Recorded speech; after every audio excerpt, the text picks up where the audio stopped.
Ito ginagawa pa lang guys. Gagawan pa ng mga cottage. So ano.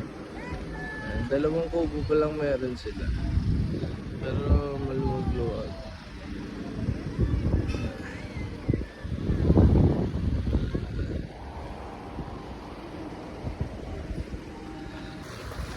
Pibos Beach.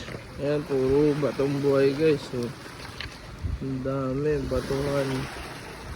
Pero makikinis siya, hindi siya, kahit magpaa ka, hindi siya matalas. Ganda oh.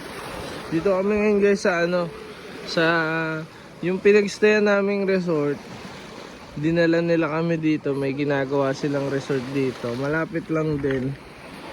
Ibang sitio lang ata, tapos ayan, ginagawa pa kino-construct pa. Yan yung nila, resort nila. Tapos ito yung view mo dyan. Yan, parang mini cove siya. Tapos yun oh. Wow.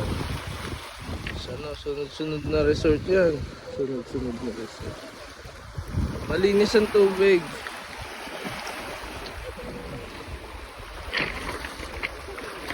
Malinaw ang tubig. Ang ganda ng girlfriend ko. Aray mo.